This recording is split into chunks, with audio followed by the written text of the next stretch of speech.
everybody, welcome back to another episode of Gettin Buzz'd. I'm Dustin, CEO and founder of HIVE Digital Strategy. And as always, we've got Michael Thebeau, our business development manager. Just one gun today? Shooting from the hip, yeah. Oh, okay. Yeah. Okay, I like it. And today we've got Janice Gallardo. She is the owner of Gallardo Graphics out in California. And we're going to be talking all about kind of what to expect as you're branding, right? And working with a graphic designer and kind of going through what is branding really and like what elements should be included there, right? Right. But as always, we're day drinking. And so as always, Yeah. This is a normal occurrence, okay? So Janice got to pick today, and she picked something that none of us would have actually like walked in and Don't grabbed. lie, we know you picked this, Okay, Dustin. it came out of my fridge. It's Right. fine. But we're drinking Station 26 Brut Rosé IPA. So it's a hibiscus and raspberry. So feeling real fancy today. Picked it exclusively based on the color, Love it. actually. Hey, Good branding. Yeah. Love their branding. Right. Right. Well, great. Let's try it out. I am excited to try this. I actually kind of wanted to get a hard kombucha. They were completely sold out. Okay. I don't think I've ever had one of those. They're I've pretty never had good. kombucha, It's kind period. of like a cider. Oh, kombucha's good. Okay. Cheers. Thanks for coming in. My pleasure. Nope, we didn't We- clink it. I thought you were going to leave me hanging on the video. Couldn't do that. Well, it's not real rosé forward, is it? No. No. I don't. The rosé's a little later. I taste one of, maybe it's raspberry or something like that. I Yeah, get the definitely most raspberry out of. is the cool. So like before we dive into to branding and the topic and all of that, do you want to give us kind of an overview of who you are and Gallardo Graphics and kind of how you got involved in branding and graphic design? Would love to. So I'm a Berkeley girl from California, Berkeley, I guess, and I studied economics at Cal, and I went into a career in sales and marketing, and I loved it, and Yeah. it was super great.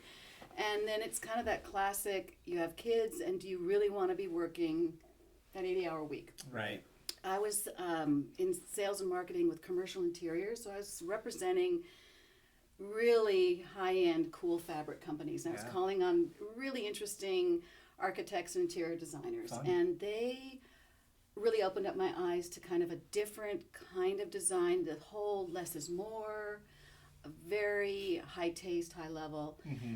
It was also sort of professional bribery a little bit. So there was a lot of nighttime and evening and Right. weekend entertaining, which felt incompatible to raising children. Yeah. Sure. It wasn't the job; it was the involvement to really, dig in, get to know people.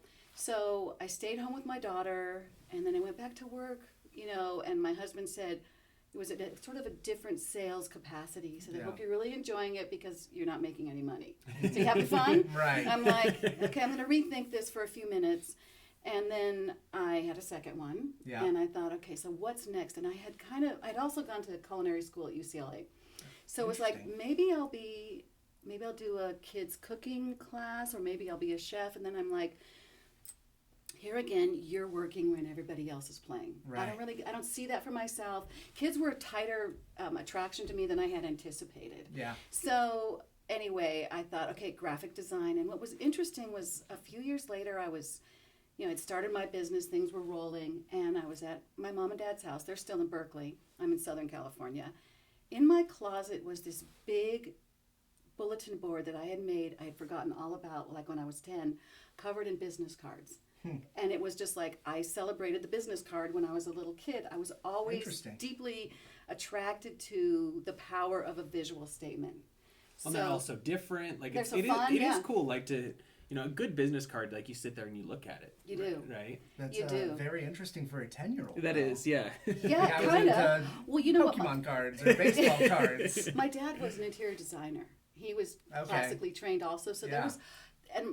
there was sort of a typical role reversal in our house where my mom was the practical numbers, dollars and cents person. Sure. My dad was the visual. Like when dinner came out, he would literally sometimes say, you have to feed the soul before you feed the stomach. It had to be beautifully balanced, and there was an ongoing war about how to decorate the house Right. because my mom was like brighter, more, better. And he's like, classic. He's sort of that mid-century modern guy. Okay. Yeah, so it Interesting. sort of was an awareness of design and style and how that affected things. Very and cool. so really when I started my business, I started it all the wrong way. I would not advise anyone to start a business like I do, where you kind of go, this sounds fun, I'm going to do it. I feel like every like entrepreneur, like after doing it for a few years, you look back and you're like, what was I doing at the beginning? I Like, didn't even think I it was through. so I lost. feel like you and Dustin have so much in common. 'Cause it's just like, yep, I'll start a business. I'll start a business and so I did that thing where you have no goals except to just get business, right? The goal is to get as much business as you can, and Sure. I didn't really think so much about what's that business going to look like. And so it started off, the graphic design was oriented towards really social occasions. So party announcements, wedding invitations, things like that. And then I would Okay. like I'd make all these incredible, I thought they were incredible, note cards, and I'd schlep them out to boutiques, and I'd do that. And I'm like, around other people that might be selling, say, Mary Kay or Right. jewelry that they made. And I'm Sure. like, this is fun, but there's this thing that misses the whole corporate world. I really miss that. I miss sort of the sleekness of it, the professionalism of Right. it. Yeah, Not that Mary Kay and all those aren't professional, just sure. The and also structure. the structure, plus also carrying all those boxes and Sure. all that. So I also noticed that the note card business is very seasonal, and I wanted to work steadily all year round. So I Sure. just I reinvented myself with no research to Yeah. say I'm going to do more corporate kind of design. I'm going to get back into this whole logo thing. Yeah. And so I involved myself, and that's how I met Yvonne, who works here, Right. in various women's groups, and then various networking groups, and then one Yep. thing leads to another, and you're subtly getting educated in what works and doesn't work in that particular world, and then you start educating yourself. So I'm not actually, I'll confess, I'm not holding a marketing degree, but I have a good education. Yeah. But it's always ongoing, and I think with our digital world and with just how we do business, it's you never stop. Oh, You have to keep. absolutely not. You I mean, become I was- complacent. Yeah. You're falling so far behind Right. at this age. I was telling somebody the other day, like, trying to explain like what we do to somebody that isn't kind of in this world. They look at Right. you like you're speaking Greek and they don't understand Or Greek. is it a made-up job? Yeah. Yeah, but like I was telling them that I have a marketing degree, and not a single thing that I do during the day I learned from that degree. And so like it's one of those things that I don't think that, like I said, there's a single thing that we're doing for clients that we didn't kind of self-educate, right? Right. There was when we were in school, like there in college, like there weren't really degrees for, hey, we want to get a website design degree or an inbound marketing degree. Like those weren't things. Right.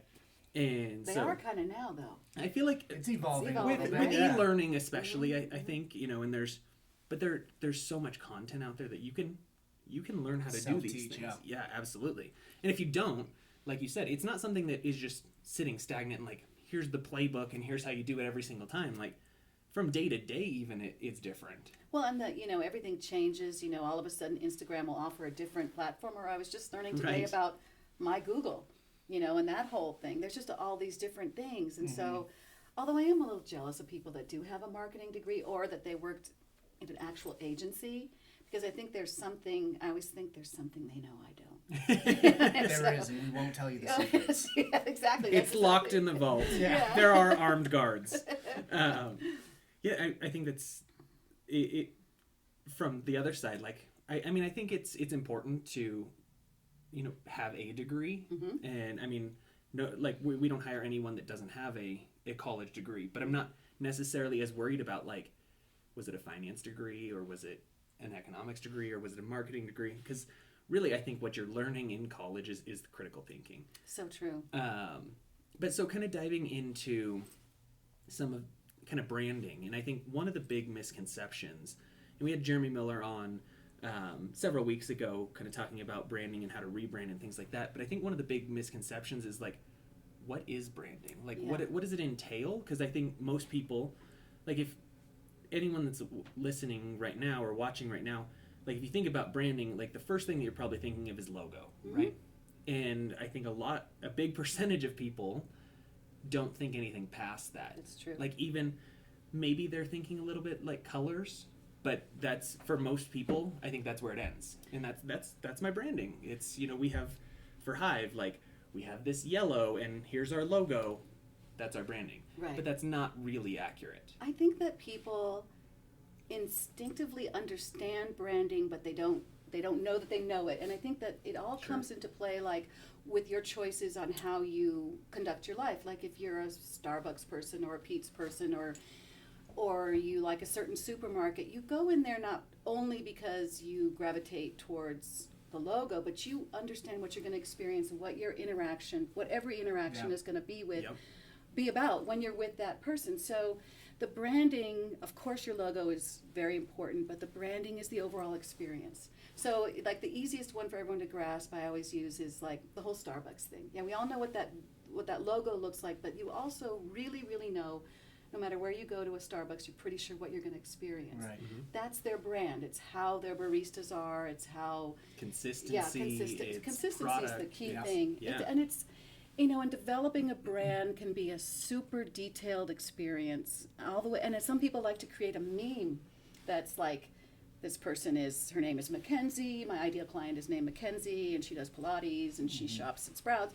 Whatever, some people like to dig that deep into figuring out their brand. Others, you know, it's a little bit more general. Sure. But it's an exercise, and I found that as I moved along in what I offered people, which was initially really graphic design, was we really need to have a bigger, better conversation about what we're trying to accomplish there. And it's a lot of thinking, it's a lot of pulling things out of people that maybe don't want to have the conversation because they want their logo because they need to put it on a website because the website guy is saying, where's your logo? Right. And it's like slowing them down and having the conversation about their brand position, which is detailed conversation, and their audience profile, it is really more to their benefit to really have that. And well, I think, just from an overall kind of marketing and sales standpoint, like if you don't have those things, if you don't know what your tone and your voice and your kind of identity is as a brand, as a company, like you don't really know how to approach these things. So like if it is something that you're like, somebody, I need a quick logo because I'm going to throw it on this website. Well, how is your website designed if you don't have these things? Because you're probably using random fonts, you're using random tone and voice, you're probably not communicating your values like you should be. Right. It's very true, and I think another big moment for me that took me a while to wrap my head around it is that your brand isn't necessarily you personally. Like I love pink. Okay, pink. Okay. Looking at pink makes me feel good, right? But I wouldn't. With my website, for example, I don't lead with pink. I have a little bit of pink, but that's not my client. Isn't a pink person. There might be one or two over the course of 15 or 20 years that is really into pink. Right. Actually, there's been one. But normally, so I have to think about who am I really trying to reach, and how is my brand going to speak to the people that I want to be my clients? Absolutely. And I think also that part of that conversation is truly picking your niche. You have to pick a niche, and I think that was, in fact, I was going on vacation. I was on a road trip with my husband this summer, and I said, you know what? I was thinking about my messaging. Messaging is a really important thing to understand. Yeah. All of a sudden I went, you know what? My messaging needs some work. Right. Because I am trying to be, like I was fronting myself as a full-service graphic design firm. Okay. But I was trying to be the graphic designer to everybody. And I'm like, well, wait a minute. I really don't want anybody. Right. So when I got back, I kind of dug in, and I have a coach for this, and I said, I need to figure out who really I am trying to reach. Absolutely. And I'm now in the process of recalibrating my message because I don't want everybody anymore. I did at one time. Yeah. Well, I think every business goes through that. Like, I think any business that scales and grows, like, has to go through that kind of growing up period, right? Because I mean, when I started the agency, anyone that had a checkbook and was willing to sign that and write my company name on it, you were the perfect client. That's exactly it. You're my ideal client right now. And but you have to grow into that and really understand who do you want to work with? Who can you help? You know, what do those businesses and those people look like? Because you can't be everything to everyone. You just end up being nothing to anyone. That's true. It's a very muddled message, and so yeah, getting clear on that and it's a little weird too, because then you have sort of a stable of people that, you know, how do you continue to service them? Do you continue to service them? And what is that amount of time going to be? You know, because loyalty is a big deal to me. Loyalty and like accountability, and because I didn't learn until like 12 years into this that apparently graphic designers have a very flaky reputation. That they come and go. I don't know. Do you guys experience that at all? I mean, there's some reputations for marketers. Oh, so. Are there? there's some not so good ones out there. I understood from someone I know who's a very high level kind of bookkeeper with her own, very entrepreneurial, and she said, "Yeah, that's a big problem. Graphic designers come and go." And I'm like, "Oh, that's never been my profile." Interesting. So anyway, when you have, you know, all these clients that you've worked with maybe 10, 15 years, it's like loyalty is a big deal. Yeah. So I think that is like, you know, kind of thinking about legacy clients, like, you know, those people that were willing to just write a check and they weren't ideal, but they were willing to write a check and it was fine. Like, I think every business has to kind of make that decision of like, do we move on? Do we continue to service them as they are, or is there a way to kind of get them to that point of now they're an ideal client down the road? I'm actually in the middle of one of these right now, where I have a decision to make about a certain client. Can I?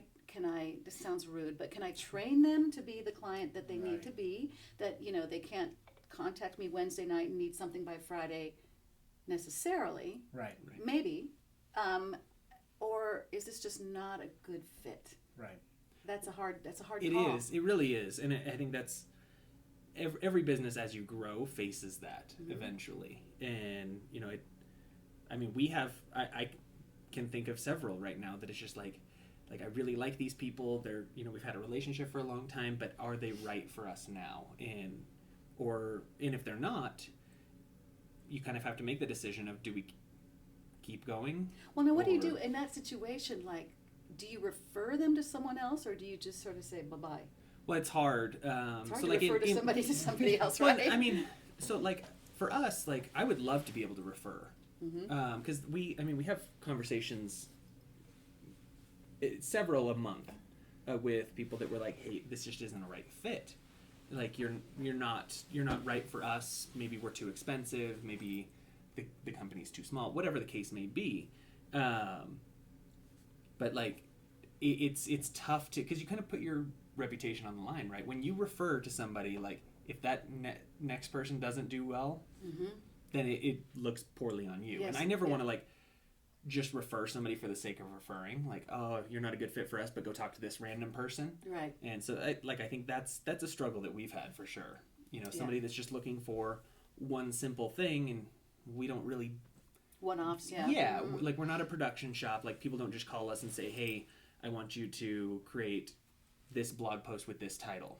Well, That's I think, not how it works. and I think that's a place where I don't want to live, where I'm somebody's technician. Right. You know, I want to be their everything, right? I want to be the person that, but also it's like, I want to be a collaborator in your success. You know, I want to be a part of it. Not to say that I won't help someone that said, I just need this converted to a this and then put on a that. Well, if I might do that, but I really dislike it when I'm told, okay, I need you to do it exactly like this, move this font over here. You know, I don't want to be that person. Right. But they might be someone's really good friend. Yeah. And then you're like, well, that makes it way more difficult. Yeah, I referred to you and you're like, well, I feel like I can't say no because, you know, I really like Joe. Right. That's so true. But so kind of getting back to the graphic design and kind of branding stuff, I know for us, like we don't do a ton of like individual graphic design. So like we'll do graphic design within our campaigns, but like nobody's coming to us and saying, hey, we need you to develop our style guide, and that's kind of the main project. What should they be expecting? Like somebody that, you know, maybe they're starting a new company, maybe they're rebranding, whatever. What should they expect to get from a graphic designer? And kind of talk about like ownership, because that's something that we see a lot, where clients will come to us with, they're like, hey, we have this website, but we can't access it, and the designer like won't give it to us. And like it kind of blows my mind every time I have that conversation. I've had it way more than I expected to, where essentially like the designer owns everything. Well, I remember the very first time I had this conversation with somebody, and I called my design mentor, who actually I met in a Taekwondo class, but she's like, she was one of the many reasons that I went into this business. And we were driving in Santa Cruz of all places. I remember this, and through the redwoods, and a client wanted me to give her what I had designed. And I'm like, I didn't want to give it to her. I wanted to hold on to it. So I called my mentor, and she goes, absolutely, always give it to them. It's theirs. They paid you. And so that became my mantra. At least they own their assets. Having said that, though, I think that I have found, and it's kind of my new thing, is to really make sure that people know that they need to own this stuff, even if they don't know how it works. Right. They need to have it, and their graphic designer owes it to them. Because I have worked with a lot of nonprofits where we do big events, big galas. Yeah. And of course, there's the tribute journal or the program, and there's all kinds of ads that people have spent thousands of dollars to have. Right. They don't have the right. They don't have the right thing that will print properly in that. They don't own it. They don't know how, and they don't know how to get a hold of their graphic designer. Right. So it's like, to me, it's really important that when I finish a project, I give them a folder, which is irrespective of the style guide. It's a part of the style guide. Yeah. That, you have your JPEG, you have your EPS file, your SVG, you have it black and white, you have color, you have PDF. And in the line description of the file, it says what it's for. Mm-hmm. This is for print. This is for this. This is to lay over, a solid background on a website. So that they own it, and they don't have to know how it works, just like we don't have to know how electricity works. Right. You just have to have your account set up. And so that's a part of the style guide.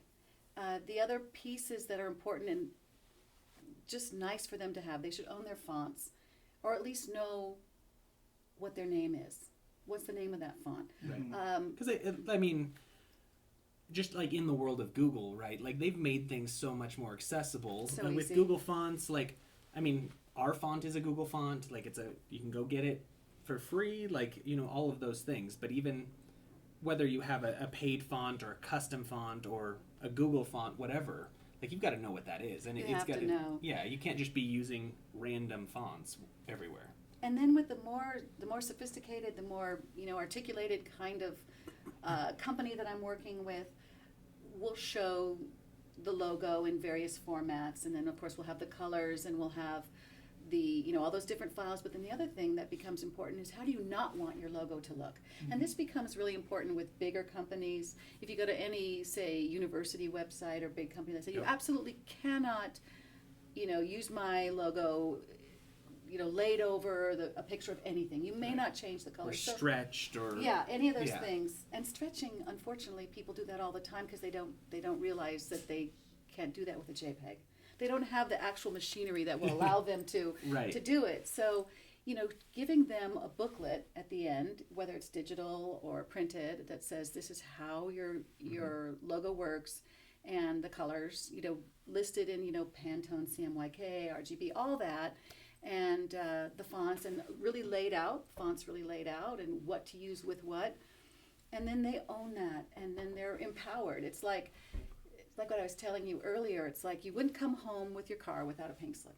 Mm-hmm. You shouldn't come home with your graphic design without all the pieces. Yep. And one step further, which I'm sure you go through with the websites, just know your login, know who's hosting it. Right. Yeah. I mean, how many people, and I'll hear at least once a week, how do I know who hosts my website? Right. What, do you pay a bill? That'll help you figure it out. It's been like, I remember having that first conversation too of, somebody called me, and essentially like the website developer was holding a website hostage. Which is really mean, and you should never do that. Right. And it blows my mind just that for it's ethics. Yes, for ethics, it happens absolutely. so frequently. It's like not sharing recipes, girls. Right. It's crazy. And like I've had like several clients that, we have our standard like agreement or whatever. Mm-hmm. And like they're like, we just want to make sure that we own everything. I was like, of course you own everything. Like, pay your bill, you bought it. You bought it. It's your property. And so I think that that's such a big thing that I think a lot of small businesses especially just assume that's the case and don't really think through or like read through an agreement to see if they actually own those things. Right. And then the next step that I'm discovering sort of by accident too is the next piece. It's not really graphic design, but it's part of what I do is, okay, the website's done, but it's a living thing, right? And so now I'm realizing, okay, I have to offer my clients a way to have somebody, not me, keep that website up to date. So with my developers, I'm like, what do you offer? What, and there's all kinds, they offer it. I mean, they offer like, okay, 4 times a year we'll go in, or once a year we'll go in, we'll make sure everything's up to date. All these WordPress plugins are working and so on. Because I learned that the real hard way, that, all of a sudden, things are broken. They're really broken, and there's a message coming up on the cell phone every 15 seconds saying you can't access this. Talk about the phone call at 5:45 in the morning where you're just like, Bridget, really, I can't. But I have to. So that's another thing. It's all part of the service. And I think a lot of people feel really badly that they don't know this stuff. But it's like intrinsically you don't know this stuff. It's like my parents. No, why would you? Yeah, they're in their 90s, and when they were starting to work, they stay on the internet. They're like, I feel like a real idiot because I don't know how to do this. They're like, what makes you think you should have known? Right, you're not born with this. Yeah, you're not born with this. And so, it is really complicated. But, that's such a good point that, like, we... so years ago, I was in this, like, business competition and things like that, and we did kind of a set of videos that was, like, too embarrassed to ask. Like, that's great. I love that. I think like people feel like they should just know these things when it's not really the case. Like, we have we don't have a single client that is a marketing agency. Right. Like you don't go to like school and all of those and work for an agency and then get another agency to do your stuff. Like, you went to school to be a CPA or to be a lawyer or to be, run a nonprofit. Like, you don't have to know these things. Right. Like, that's why we exist. Right. And so I think it's so interesting that, like, so many times people are just too embarrassed to ask those things. Or they throw the baby out with the bathwater. They're like, I don't get it, so I'm not going to use it because I don't need it. That's even worse. I have a new client. His name's Joe, actually, and he has a carpet cleaning business. And he's not old, okay, but he did not. I had to really beat on him to say, you actually need an email that's associated with your website. Yeah. Because he didn't have a way. He said, well, do you think I can fax things? I know you can't. Right. And it's like, well, that's the extreme. And so he's really sweet. He's like, you're my secret weapon. I'm going to get this under control. Because, it is daunting. It is. If you learn it gradually, it's one thing. But if you just jump into it all at once, it's like, Well, and I think anytime you're starting a business, you're just like, I need all the things right now. But you don't know what all the things are. You don't. You just know there's this big cloud of stuff that might cost you a whole lot of money. Right. So, yeah, I know. That's true. Yeah, I think that's so interesting. And so, do you have any kind of tips? So somebody that is maybe rebranding or somebody that is starting their business and needs branding, like, what are some of the questions that you ask or some of the things that you should be looking for in a graphic designer to help you with those things? So I think the questions you want to ask yourself very, very much in the beginning is, who are you selling to? Like, of course, you want to understand your own product inside out. But you want to understand who that product is for. Right. I think that's really, really crucial. So really having that in mind. Also, you can get a little deeper if you are going to be doing a visual presentation, which every business does. What is your key message? So you know what your product is, you know who wants to get it, but what do they want to hear? So what's the key message? What values are behind that? Yep. Really think those things through.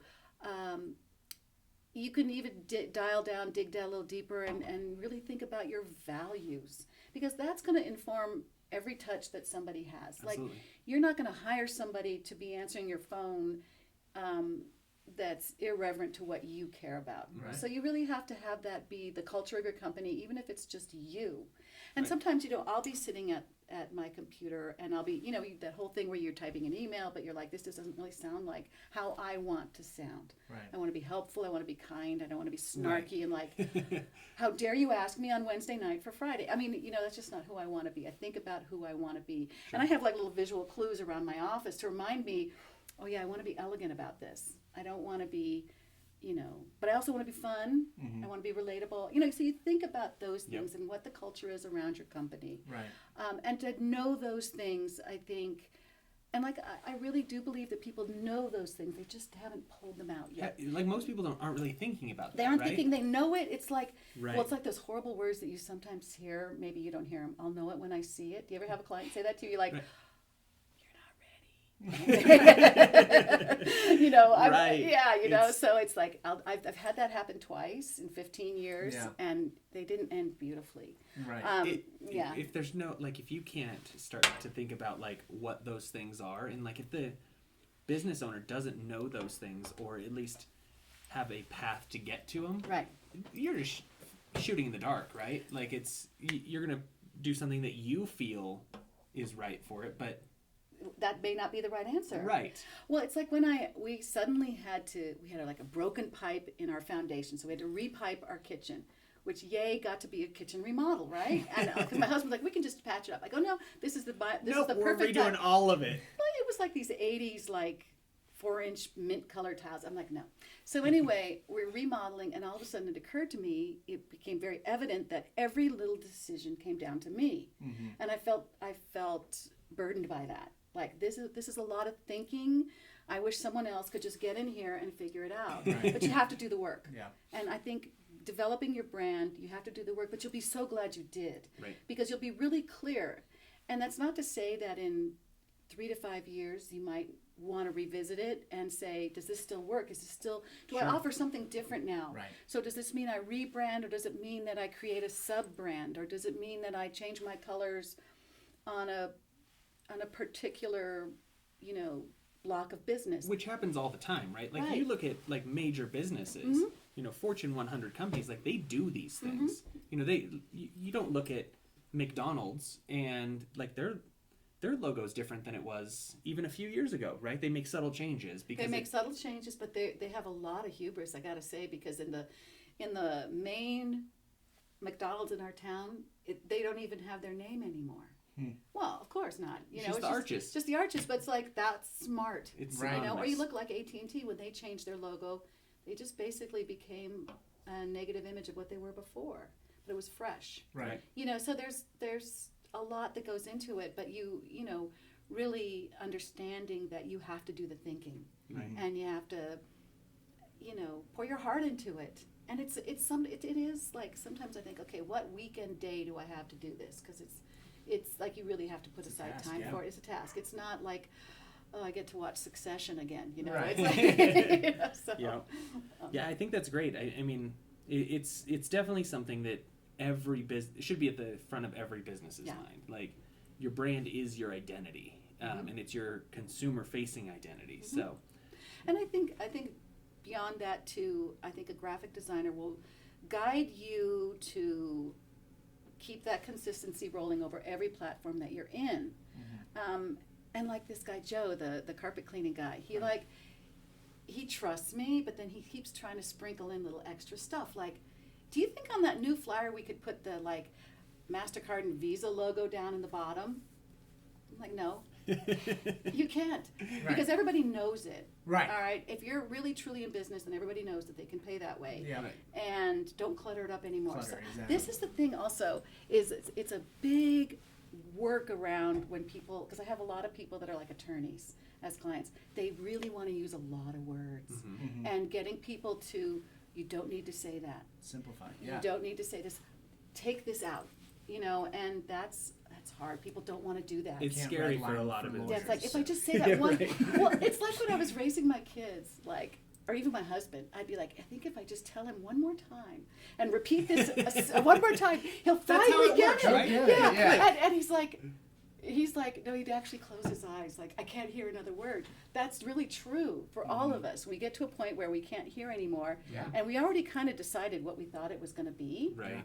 That whole instantaneous, you sort of see the logo, you kind of you maybe attract to it, maybe you don't. So less is definitely more. And that's a big lesson from, my big corporate job was say less. Yeah, I think that's something every business has to learn, because especially starting out, like you just want to scream everything from the mountaintops, and you want everyone to read X, everything. Y, and Z, and also this, and that. Yeah, we do these 3,000 things, Right. and let me list them all out for Right, you. because no one's ever going to watch me more than once. Right. Yeah, and they're going to remember it, right? So you just, it's that, how many touches? Sometimes I hear it takes 8 touches. Sometimes I hear it takes 12 touches Right. for Right. someone even to register you. Yep. So you're tired of saying it, but maybe someone's not tired of Right, hearing Right. it. Mm-hmm. I think that's great. Yeah, I think there was a lot of great takeaways especially for new business starting out. It's You've either a gotta know new these business things. or if it's someone, one of my favorite kind of clients is one that has been working in a big corporate job, and they want to go out on their own. Mm-hmm. And they already get all the pieces. Right. So they have a value structure already in place about Yep. this is important and I'm gonna invest in it. Yep. Yeah. So Because that's what it is. I mean, it is a long-term investment. Because Mm-hmm. if your brand fails you, your company's going to fail. that's right. Yeah. That's very true. So, well, the last part of the podcast is how's the buzz? Well, are my cheeks turning pink? Because I feel like they are. I wasn't gonna say I don't know. anything, but Put, I think put I the might. can up to it. I'm like, I'm so happy I don't have to drive anywhere today. 'Cause this is that's why really you fun. had 4 before this. That's right. Yeah. So yeah, I would say I would definitely introduce my daughter to this. Although she's a big cider person, you've got a lot of That's big now. cidery. Cider's cider really big, breweries. yeah. We went to one up in Longmont Okay. last time I was here. Got a flight of 10 different ciders. Oh my God. It's like candy. Yeah, I mean, so it's not something I would have ever ordered or picked up a 6-pack of. But I think it's actually really good. You had me at IPA. So I'm an IPA fan. So we did a whole big reveal before this, and she said it was an IPA. I was like, I don't even care what it is. I'm in. They did have an apple copper one. Huh. The same company, but I'm like, no, I gotta go with pink. See, I'm trying to figure out its identity because Brut reminds me of champagne. Right. Rosé reminds me of wine, sometimes sparkling wine. Sometimes sparkling, yeah. And then IPA reminds me of beer, and it's smoother than a beer is. It is, yeah. But it's But not it's- bubbly like a champagne or anything. Right. And it's Well, not- maybe they it's need not maybe they overly need to sweet. rethink their messaging It's here. I'm very not interesting sure. because it's got a couple different pieces Yeah, that I'm yeah. what are you? Right. Yeah. I think it's really good. And so in my previous life, champagne was ruined for me. Mhm. And it doesn't. Because you're so old in your previous life. Yeah. What? Oh, maybe the one. We'll talk Just about this had offline. Had an old colleague that was very champagne heavy and had some Cristal nights and was just like, okay, never champagne again. All right. Wow, that's sad, actually. So, but I mean, this is actually really good. So, and it's not overly sweet. I'm not a sweet tooth, so I like It that. isn't sweet. That is true. I think it's fun. So, Friday fun. well, great. Thanks for Oh, joining it's and really coming out fun. from Yeah. California. Thanks, I know yes. you're going to see your daughter at CSU. CSU, yep. So Michael and her had a little fight earlier. I'm a buff guy. I'm a boulder guy, but So. Oh, you are. yeah. But I love Fort I'm Collins. sorry they're not having a good year, though. I know it's well. Didn't USC even beat them? Yeah. I mean, that's sad when USC beats you. All right. I'm sorry. Okay. All right. Podcast over. No, my brother went to CU actually. Oh, really? Yeah, he Okay. did. So yeah, he's a buff too. So it's all good. Well, thank you all for joining. We'll have another episode next week. Sorry for the delay. We did miss a week. We had a couple big snowstorms here in Denver, which is way too early for that, but we survived. I loved it. So Thanks very much. make sure to subscribe, like, and we'll see you next week. Cheers.